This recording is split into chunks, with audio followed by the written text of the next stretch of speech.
नमस्कार, मी सद्दाम हुसेन मुल्ला. आपण पाहतात SM नेटवर्क पुस्तक पीपल मराठी. चला तर पाहूया आजची ठळक घडामोडी. घरफोडी प्रकरणातील आरोपीस जामीन मंजूर. ॲडव्होकेट रियाज बांदार.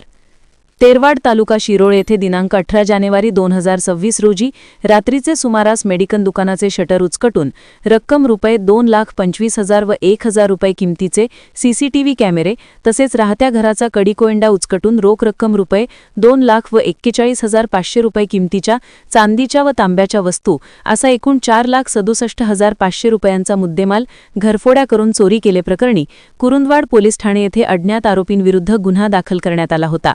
सदरचा गुन्हा दाखल होताच पोलिसांनी तपासाची चक्रे फिरवून आरोपी राहुल शिवाजी गोसावी, बारक्या, दीपक गोसावी, संतोष या आरोपींची नावे निष्पन्न करून त्यांचेपैकी आरोपी क्रमांक 1 राहुल शिवाजी गोसावी यास अटक केली व त्यास कुरुंदवाड येथील न्यायालयासमोर हजर केले.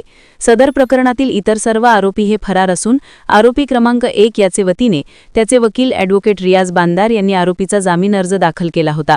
सदर जामीन अर्जावर सुनावणी होऊन आरोपीतर्फे त्याचे वकील ॲडव्होकेट रियाज बांदार व ॲडव्होकेट यासीन पेंढारी यांनी केलेला युक्तिवाद ग्राह्य मानून माननीय न्यायालयांनी आरोपीची योग्य ते अटी व शर्तीवर जामिनावर मुक्तता केली. सदर कामी ॲडव्होकेट रियाज बांदार यांना त्यांचे सहकारी advocate Sachin Korvi, advocate Yasin Pendhari, advocate Zaid Mulla, Aziz Nadaf, Parvez Mujawar यांनी सहकार्य केले.